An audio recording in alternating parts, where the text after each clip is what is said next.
The Guam Election Commission is in a transitional phase. It's searching for an executive director after John Blas's sudden resignation last month, and it's weighing a decision on its new independent member after Robert Cruz failed to get enough votes during a reappointment vote in January.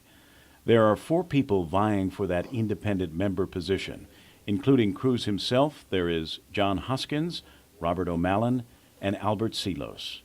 Democratic Commission member Josh Tenorio says the board will interview all those candidates on Monday, but they probably won't vote on the new independent member until March. Is it possible that Robert Cruz could be reinstated as the? Oh, very possible, very possible.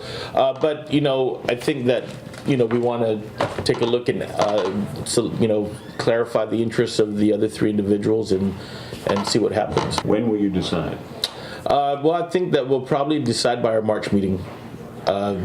We'll probably do the interviews Monday, and then we'll have to deliberate and figure out a course of action.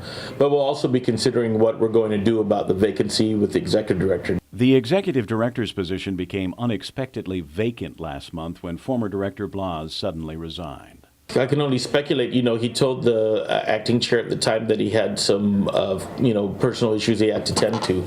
But, I know that it is a high-stress position. I think because of all the problems that occurred, including the Justice Department lawsuit, which I think probably could have been avoided. For his part, what Tenorio says he's looking for in a new executive director is someone who can improve the technical quality of tabulating votes and the technical abilities of the GEC staff. The executive director is not a fixed term. It's subject to the pleasure of us board members. So I think we're concerned about what the budget that we have left. But more importantly for me, what I'm concerned about is I'd like to see somebody come in, give us an assessment about where we are. We know what kind of problems we encountered with the electoral process, but administratively, I think we'd like to get somebody that can take a look and see where we can improve.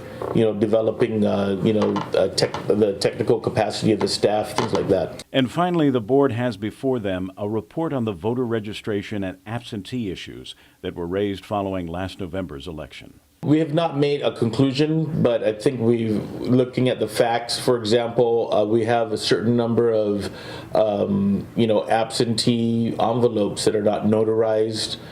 These are probably votes that should not have been counted or tabulated because it didn't reach the legal standard to be accepted.